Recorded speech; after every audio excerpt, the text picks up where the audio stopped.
the Volatility Quality Zero Line Indicator (COM) for 4 time frames, which is offered for various platforms on the TradingFinder site. From this section, you can download the indicator file for MetaTrader 4 and the MetaTrader 5 platforms and execute it on the chart. Additionally, traders can refer to this page to understand how the indicator works and operates.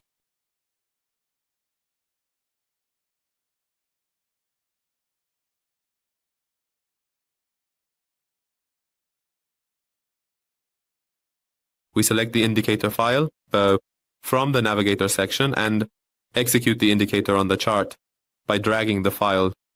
Just make sure to enable the Allow DLL Imports option from the Comment section, and then click the Confirm button. By placing the indicator on the chart, a data window is displayed at the bottom of the chart. This indicator helps us identify the market trend using the Volatility Quality Zero Line Indicator. We can also use this indicator as buy or sell signals. The 4 time frame Volatility Quality Zero Line Indicator has 4 lines, each displaying 2 colors. The green color represents an upward trend, and the red color represents a downward trend. In the current time frame we are in, the lowest time frame is considered, and 3 higher frames are also displayed for it. The lines represent the Volatility Quality Zero Line Indicator, which, when the VQZL indicator has a positive value and is above the 0 level, is shown in green. And if the value is negative and below the 0 level, it is displayed in red.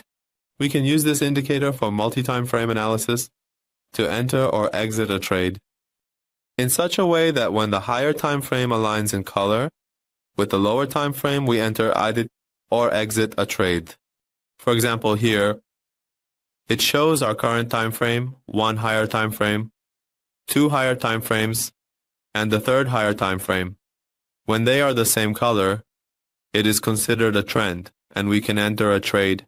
Here, all 3 time frames are aligned and of the same color, issuing a buy signal for us, allowing us to enter a trade.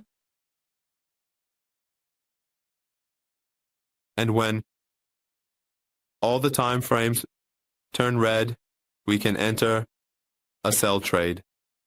Here we see the market trend has moved downward and taken on a bearish trend. In the Settings section under Input, there are options available for us. In the first section of the settings, there is the display settings, which include the theme or custom template settings of the indicator. There are 3 modes available: light, dark, and custom. By selecting the light option, a light template is applied, which is the template currently on my chart. By selecting the dark option, a dark template is applied to the chart, and by choosing the custom option, it retains your personalized template and only runs the indicator on the chart. In the next section, you can change the indicator settings, including your initial time frame settings, which are set to the default and current time frame mode, and you can change this time frame. The second line of the oscillator is considered our second time frame, which you can change its time interval, and by default it is set to a higher time frame than the first mode kaedishe. Subsequently, the third line of the oscillator is set to a higher time interval than the second time interval, and finally, our fourth oscillator line, which is set to a higher time interval than our second time interval.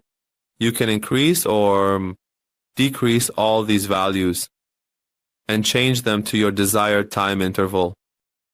In the second section, you can change the moving average period value, which pertains to the Volatility Quality Zero Line settings.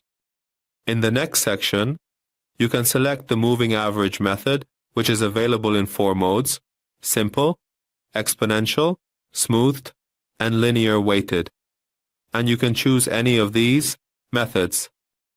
In the next section, there is a filter option, which is set by default to the number 5. related to the ATR indicator. This means that when the VQ value is less than the amount we have set here, which is a percentage of the ATR, and here the number 5 is set, meaning 5% of the ATR, when the VQ changes are less than the specified percentage of the ATR that we have set here, it is not calculated, and the previous VQ value is considered and calculated. In the next section, you can choose the color of the label from the time frame and change it to your desired color. In the next section, you can enable or disable the alert sending status. If this option is disabled, the subsequent options will not be functional. If you enable this option, buy and sell signal alerts will be sent to you. In the next section, you can enable or disable the alert status as a message. You can enable or disable the alert sending status as a sound, and finally, you can enable or disable the alert sending status as an email here. Here, I choose the dark theme and then click on the confirm option. Well, the dark theme has been selected for me. Here. And the indicator shows me buy signals and sell signals. Well, friends, we have reached the end of this indicator tutorial. We would be happy if you share your comments and suggestions with us in the comments section.